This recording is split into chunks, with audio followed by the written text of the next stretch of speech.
Bonjour, je suis Julie Marchand, psychologue clinicienne. Je travaille au sein du service d'addictologie du professeur Lançon au pôle psychiatrie centre et je vais vous présenter un document concernant le tabagisme en cette période de coronavirus, de Covid-19.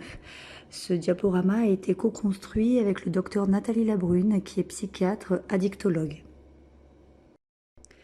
En cette période de confinement, on pourrait être tenté d'augmenter sa consommation de tabac ou peut-être, si on est abstinent, de la reprendre et de se remettre à consommer des cigarettes. Plusieurs déclencheurs pourraient pousser à consommer les sources d'ennui, de frustration liées au confinement. Et pourtant, le tabac, on le sait désormais, est un facteur de risque supplémentaire pour être contaminé par le Covid-19, mais également pour en avoir des manifestations, des formes plus sévères. Donc profitons peut-être de ce moment, de ce confinement, pour prendre soin de soi, mais également de se questionner sur sa consommation de tabac et peut-être même enclencher une modification au niveau de nos habitudes de consommation. Donc notre document a pour objectif de présenter quelques informations et conseils en ce qui concerne le tabagisme. Le communiqué de presse de la Société francophone de tabacologie datant du 25 mars 2020 précise que la fumée du tabac attaque la paroi des voies respiratoires et fragilise donc les fumeurs. Et il faut savoir que le virus, le Covid-19, rentre dans l'organisme par ses parois, notamment les parois de la bouche, du nez et des bronches. Le communiqué rappelle également que la gestuelle du fumeur, donc le fait de ramener systématiquement pendant toute la durée de la consommation de la cigarette sa main à sa bouche, augmente le risque d'infection. L'infection touchant essentiellement les voies respiratoires, il semblerait donc que les fumeurs présentent un risque plus élevé de contracter la maladie que les non-fumeurs.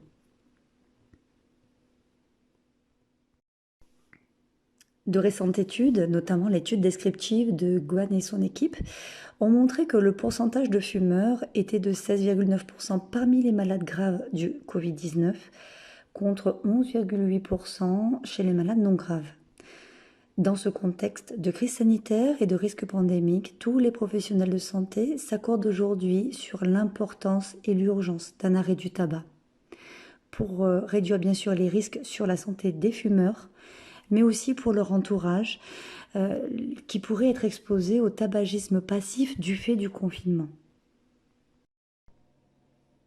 En cette période d'épidémie, des recommandations ont été émises par la MILDECA. Nous pouvons les lire, les retrouver sur son site internet. Parmi ces recommandations, on retrouve essentiellement le fait de ne pas partager les cigarettes ou tout autre produit matériel, se laver les mains avant et après toute consommation et ne pas exposer son entourage à un tabagisme passif du fait du confinement. Nous venons donc de le dire, aujourd'hui il est vraiment urgent et important d'arrêter de fumer dans ce contexte pandémique.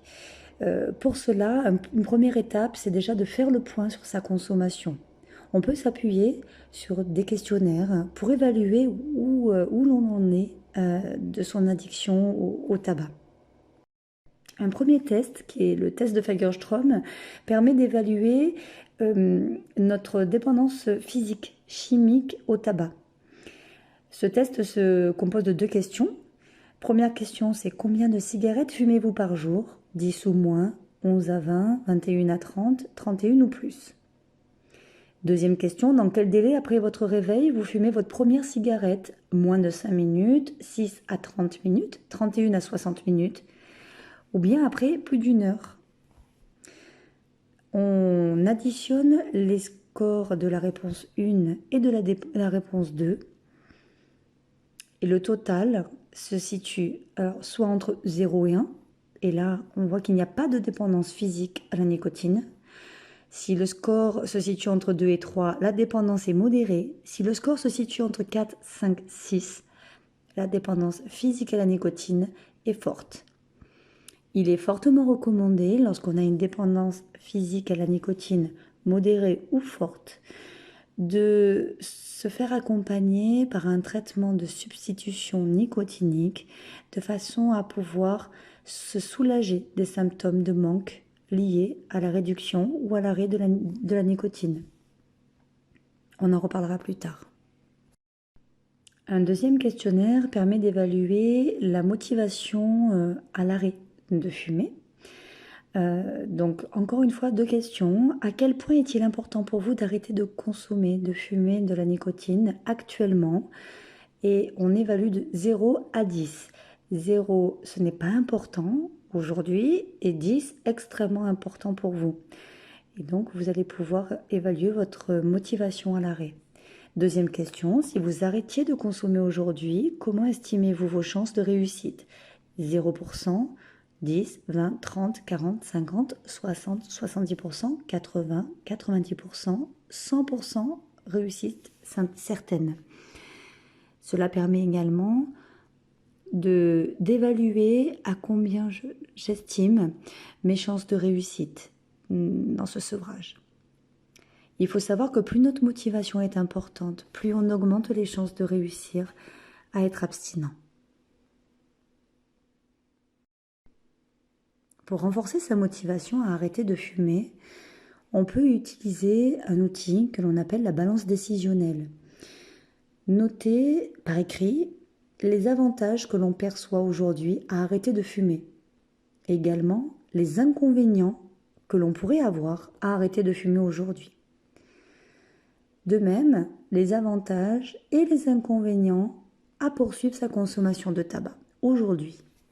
L'objectif, bien évidemment, étant de faire pencher du côté des avantages à arrêter de fumer et des inconvénients à poursuivre sa consommation. Également, se questionner sur l'impact de son tabagisme sur les éléments clés de sa vie, son couple, sa vie familiale, sa santé, ses loisirs, sa vie professionnelle, sa vie sociale, etc. Mais également, se pencher du côté des freins au changement. Qu'est-ce qui fait que je n'arrive pas à trouver plus de motivation, à sauter le pas, à réduire ma consommation ou à la cesser? Donc, est-ce que c'est parce que j'ai peur de prendre du poids lors de l'arrêt du tabac? Est-ce que c'est parce que j'ai peur d'être stressée, de ne pas y arriver, de souffrir et d'être trop en manque? En tout cas, d'identifier les freins au changement. Vous l'aurez compris, plus votre motivation est forte, plus vous aurez de chances, bien évidemment, d'avancer dans votre processus de changement vers l'abstinence au tabac. Alors concrètement, comment s'en sortir? Comment sortir d'une addiction à la nicotine? Alors, il est important déjà de savoir que lorsqu'on a une dépendance au tabac, une addiction à la nicotine, il y a trois formes de dépendance. Il y a tout d'abord la dépendance physique. Le test de Fagerström fait précédemment permet d'évaluer son niveau de dépendance physique. Et pour cela, il est recommandé de prendre des traitements de substitution nicotinique, donc ce qu'on appelle des TSN, qui permettent de réduire les symptômes de sevrage et d'accompagner le sevrage sur le plus long terme. Une deuxième forme de dépendance est la dépendance psychologique. Alors la dépendance psychologique, nous avons des outils qui permettent de travailler donc sur cette forme de dépendance-là. Ce sont des outils, nous allons vous en proposer, qui sont issus des thérapies cognitivo-comportementales, donc les TCC, mais également des outils de méditation de pleine conscience. Enfin, troisième forme de dépendance, c'est la dépendance comportementale. Il va être important d'avoir une approche globale et de travailler, de changer, d'apprendre de nouvelles habitudes sans tabac, de modifier ses rituels, ses habitudes, de chercher à prendre du plaisir autrement. Alors on le sait, lorsqu'on arrête de fumer de la nicotine, des symptômes de manque vont apparaître à l'arrêt du tabac. Ils sont listés donc sur ce diapo: étourdissement, fatigue, risque d'insomnie, de toux, de constipation, des envies de grignoter, une sensation de faim qui est présente, irritabilité, légère déprime. Tous ces symptômes de manque peuvent être fortement diminués par la prise de traitements de substitution nicotinique. Il est donc fortement recommandé de se mettre en lien avec son médecin traitant, avec un médecin tabacologue, addictologue, qui peut, en évaluant bien le niveau de dépendance physique du fumeur, faire une prescription de traitement de substitution, adapté bien évidemment, bien dosé au niveau de dépendance physique de la personne, et on l'espère, ces symptômes de manque seront bien gérés par le traitement de substitution. Et petit à petit, plus le sevrage va se tenir dans le temps, plus ces symptômes vont diminuer et tendre à disparaître. Lors d'un arrêt du tabac, bien évidemment, il peut apparaître des symptômes de manque, mais heureusement également des bénéfices de l'abstinence. Ces bénéfices vont apparaître très vite après la dernière cigarette, dès 20 minutes après. La pression sanguine et les pulsations du cœur redeviennent normales. Et les bénéfices vont apparaître et se maintenir tout au long de la vie d'un ex-fumeur. Pour renforcer sa motivation à arrêter de fumer, il est important non seulement de se projeter sur les bénéfices que l'on va acquérir au fur et à mesure de son sevrage, mais également, lorsque l'on a réduit puis arrêté de fumer, de bien les identifier petit à petit au fur et à mesure des jours de son sevrage, car ce sont des éléments qui vont venir renforcer sa motivation à poursuivre son sevrage. Alors pour arrêter de fumer, il n'existe malheureusement pas de solution miracle, mais diverses méthodes, divers traitements qui vont être plus ou moins efficaces, à chacun de trouver la méthode, l'approche qui lui convient. Par contre, il peut être intéressant de définir son projet d'arrêt. Est-ce que je m'arrête seule ou à plusieurs? Je pense notamment au dispositif mis en place depuis maintenant quelques années, le mois de novembre, mois sans tabac, qui permet de créer une dynamique collective et favoriser un arrêt du tabac ensemble. Également, se questionner, est-ce que je souhaite être pris en charge par des professionnels de santé? Est-ce que je souhaite prendre un traitement de substitution nicotinique? Est-ce que je pars sur un projet de sevrage tabagique d'un coup, je m'arrête du jour au lendemain, ou je tends vers une diminution progressive de mes consommations pour finir par un arrêt, une abstinence totale? Il est important de bien définir son projet d'arrêt, de se questionner, et puis également de se fixer une échelle d'objectifs. Quel est mon but final? Est-ce un sevrage complet? Est-ce une diminution progressive? Et puis, quelles sont les étapes un peu intermédiaires, les sous-objectifs qui me permettent d'avancer vers le cap que je me suis fixé? Une fois son projet bien défini, on peut se lancer dans son projet et démarrer son sevrage. Alors, les traitements de substitution nicotinique, les TSN, sont de vrais outils d'aide à l'arrêt du tabac. Il faut savoir que ces prescriptions se font auprès de professionnels de santé, donc tabacologues, mais également médecins traitants, dentistes, infirmiers, sages-femmes. En grande partie, ils sont remboursés par l'assurance maladie. Et puis, ils peuvent présenter différentes formes. Vous pouvez avoir des patchs, des pastilles, des comprimés, des gommes à mâcher, des inhaleurs, des sprays nasales, etc. Différents dosages existent. Ce qui est important, c'est surtout de trouver le dosage qui nous convient. Et pour cela, le professionnel de santé a différents outils à sa disposition pour bien évaluer le dosage à initier dès le début du sevrage. Enfin, on le sait aujourd'hui, de nombreuses études montrent que l'utilisation conjointe de plusieurs formes de substituts nicotiniques est possible, voire même recommandée. Les traitements de substitution nicotinique augmentent significativement l'abstinence à 6 mois de 50% à 70%. Il faut savoir que le fait de combiner un patch avec une forme orale de traitement de substitution, cela peut être comprimé, pastille ou gomme à mâcher, est plus efficace que le fait de prendre une forme unique de TSN. Les patchs diffusent de la nicotine de manière lente et progressive régulièrement tout au long de la journée, contrairement au pic que procure la cigarette. Pour cette raison, le mode de diffusion n'étant pas le même, on ne peut pas devenir dépendant des patchs de nicotine, euh, contrairement à la cigarette. Enfin, il faut savoir que la durée du traitement est de 6 semaines à 6 mois selon les personnes. Il faut vraiment être au rythme de la personne. On va commencer par un dosage le plus fort au début du sevrage et ce dosage va être diminué progressivement, petit à petit, au fur et à mesure que le temps va passer.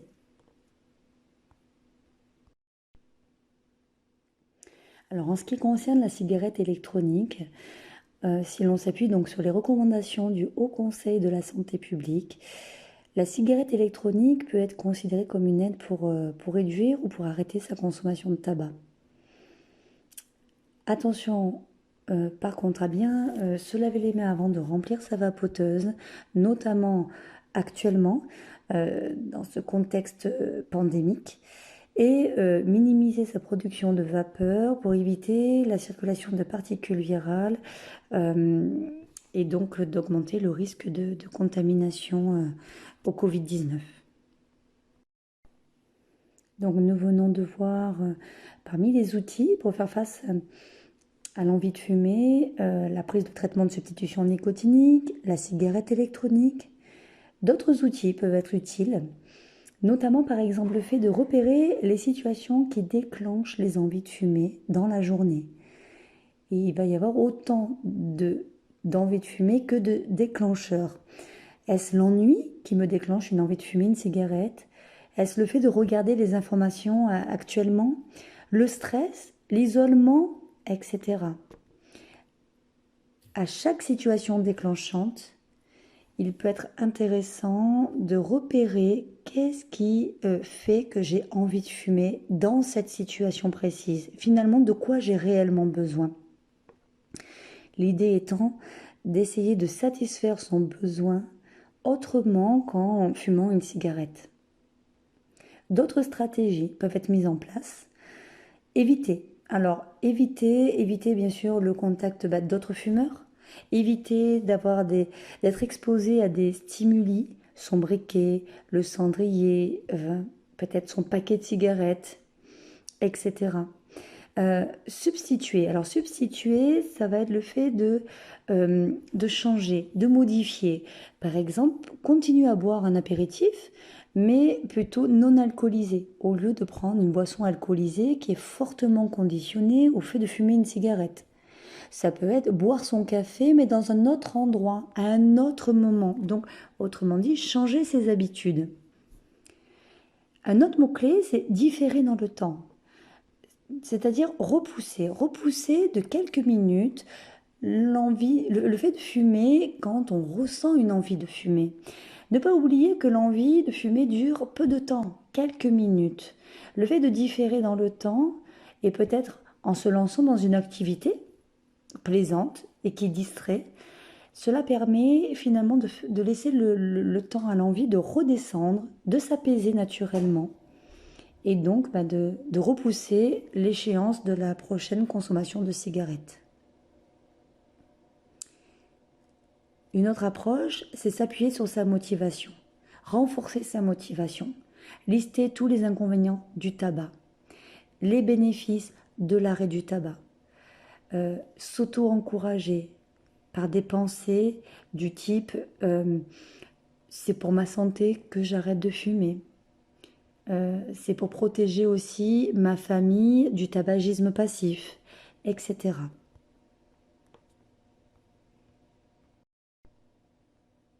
Identifier toutes les pensées permissives qui nous poussent à consommer. Toutes ces pensées très automatiques qui apparaissent à notre esprit, comme par exemple, au point où j'en suis, de toute façon, autant fumer. Ou bien, une de plus ou une de moins, qu'est-ce que ça change finalement, etc. Ce sont donc des pensées qui s'immiscent dans notre esprit et qui, de façon très automatique, déclenchent l'envie de fumer et surtout le fait au niveau comportemental, de céder à cette envie et d'allumer sa cigarette. Des stratégies qui peuvent être utiles, c'est une fois que j'identifie toutes ces pensées, c'est me rappeler que ce ne sont que des pensées et que l'on peut encore agir dessus. Ne pas les laisser décider pour nous, notamment pendant cette période de sevrage. Apprendre à s'affirmer également, s'affirmer face à la pression sociale, décliner toute offre de cigarettes, savoir dire non, avertir son entourage de son arrêt et même demander de la part de nos proches de l'aide et du soutien. Un autre outil que nous vous proposons est un outil basé sur la pleine conscience, que l'on appelle l'espace de respiration sober. Lorsqu'on est addict au tabac, on a pris des habitudes de consommation, on est souvent pris par des envies de consommer, des envies très fortes qui nous submergent et on fonctionne un peu en pilotage automatique. L'idée avec cet outil sober est de retrouver finalement plus de conscience dans son comportement, être moins réactif mais plus réfléchi et surtout de sortir de ce pilotage automatique, de faire les choses plus en pleine conscience. Alors on va utiliser cet acronyme SOBER. Alors le S, c'est pour pouvoir se dire stop. Stop. Arrêtez ce que vous faites et observez ce qui est en train de se passer en vous. L'idée étant bien sûr de sortir du pilotage automatique. Je suis dans une situation qui me déclenche une forte envie de fumer. C'est stop. Marquez cet arrêt sur image et observez ce qui se passe en soi. Le O, c'est pour observer. Observez vos sensations dans votre corps, au niveau de votre cœur, de votre respiration, toutes les sensations corporelles, mais également observez vos émotions. Qu'est-ce que je ressens? De la tristesse, de la peur, de l'anxiété? Quel type d'émotion? Mais également observez ces pensées. À quoi je pense? Toutes ces pensées qui sont très automatiques et qui peuvent déferler dans notre esprit sans même que l'on en ait conscience. L'idée étant donc d'observer nos sensations, nos émotions, nos pensées qui sont en nous, mais sans jugement, juste en prenant note de ce qui se passe. Le B, c'est pour baser. Basez-vous, rebasez-vous sur votre respiration. On se recentre sur la respiration. Portez toute votre attention sur votre souffle. Quand vous inspirez, quand vous expirez. Le E pour élargir. Maintenant, élargissez votre conscience au reste de votre corps. Au reste de votre corps, dans votre expérience, en incluant aussi la situation dans laquelle vous êtes. Et enfin le R pour réfléchir avant d'agir. Répondre en voyant comment vous pouvez prendre soin de vous au mieux et donc en restant abstinent au tabac. Quoi qu'il se passe dans votre tête ou dans votre corps, vous avez encore le choix de la manière dont vous allez répondre à cette envie de fumer. Est-ce que vous y cédez? Ou est-ce que vous pouvez mettre en place quelque chose, un comportement, une action qui vous aide à rester abstinent? Un autre outil, basé toujours sur la pleine conscience, est le fait de fumer en pleine conscience.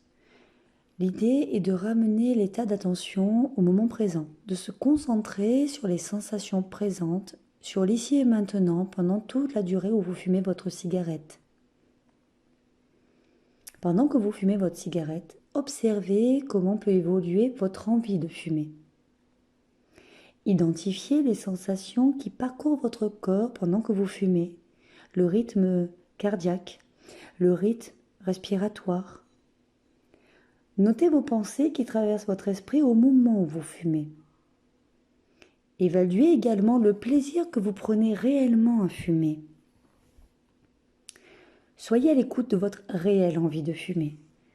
Si une ou deux inhalations vous suffisent, alors autorisez-vous à éteindre votre cigarette alors que vous venez tout juste de la commencer. Un autre outil que nous vous proposons, c'est l'outil les 3 R. Lorsque vous ressentez une envie irrépressible de fumer, première étape, hein, c'est respirer à partir de la méthode de la cohérence cardiaque. Alors, il faut savoir que la cohérence cardiaque, c'est la méthode la plus rapide et la plus simple à pratiquer. Pour cela, on utilise une règle, la règle du 3-6-5, c'est-à-dire 3 fois par jour, 6 respirations par minute, et ce pendant 5 minutes. Alors, 3 fois par jour, car on a pu observer que les effets bénéfiques de cette pratique persistent pendant quelques heures, en moyenne 4 heures. En le faisant 3 fois par jour, cela permet de pouvoir bénéficier donc de tous les effets pendant environ 12 heures, soit tout notre état de veille sur 24 heures. 6 respirations par minute, c'est-à-dire 5 secondes d'inspiration et 5 secondes d'expiration, en adoptant une inspiration abdominale par le nez et en expirant par la bouche comme si on soufflait dans une paille. Et cela pendant 5 minutes.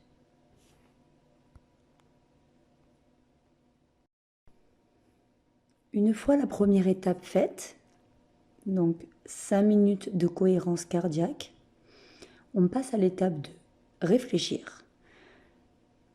On est toujours dans une envie, une situation d'envie irrépressible de fumer. On va aller identifier la situation ou l'émotion qui a pu déclencher cette envie de fumer. Et l'idée étant de chercher d'autres stratégies pour mieux y répondre que la cigarette. Par exemple, je suis stressée car je regarde les mauvaises nouvelles à la télé et j'ai envie de fumer. Le déclencheur de l'envie, c'est le stress. Fumer ne permet pas de diminuer le stress. Au contraire, il peut l'exacerber. L'idée étant donc de chercher d'autres stratégies pour mieux gérer mon stress. Alors peut-être que je peux éteindre la télé. Je peux mettre une musique qui m'apaise, que j'apprécie. Je peux appeler un ami. Je peux prendre un bain. Je peux lire un livre, etc. L'idée étant de chercher d'autres stratégies pour répondre aux besoins qui s'est exprimé dans cette situation-là. Enfin, troisième étape, c'est rester bienveillant avec soi-même. Se fixer des objectifs de sevrage réalistes et atteignables. On avance pas à pas. Il est très important de s'encourager en notant tous les progrès que l'on a pu faire tout au long de ce parcours et également d'identifier tous les bénéfices obtenus tout au long de cette démarche car ils vont venir renforcer notre motivation et puis également notre estime de nous-mêmes qui sont des leviers pour maintenir l'abstinence sur du long terme. Alors à la question de la prise de poids lors d'un sevrage tabagique, il faut savoir que la prise de poids n'est pas systématique. Un tiers des personnes n'en prennent pas. Alors d'ailleurs la prise d'un traitement de substitution nicotinique, elle limite la prise de poids lors d'un sevrage tabagique, ce qui peut être un élément intéressant et allant dans le sens d'instaurer un traitement de substitution. Pourquoi peut-on prendre du poids finalement à l'arrêt du tabac? Alors il faut savoir que la nicotine diminue l'appétit, augmente les dépenses énergétiques et ralentit le stockage des graisses. Et donc lorsqu'on arrête de fumer, on peut stocker de façon plus importante les graisses. Également, le goût et les odeurs sont des bénéfices de l'arrêt du tabac. On les retrouve, on commence à retrouver son goût et avoir une amélioration au niveau de son odorat 48 heures après la dernière cigarette consommée. Le fait de redécouvrir les goûts et les odeurs, ça peut augmenter l'appétit et la consommation alimentaire. Enfin, chez certaines personnes, on peut identifier que pour pallier à l'absence du geste, il y a une tendance au grignotage. Et donc, il faut être très vigilant au grignotage pendant la période de l'abstinence. Enfin, il est recommandé de rééquilibrer son alimentation et de pratiquer une activité physique, même en période de confinement. On peut poursuivre son activité physique. Vous pouvez trouver des conseils sur le site mangerbouger.fr.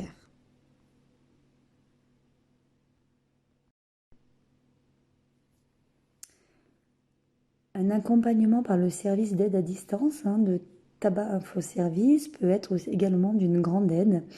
Vous pouvez pour cela vous rendre sur le site internet www.tabac-info-service.fr. Beaucoup de conseils, de recommandations, de questionnaires, d'outils d'accompagnement sont à votre disposition.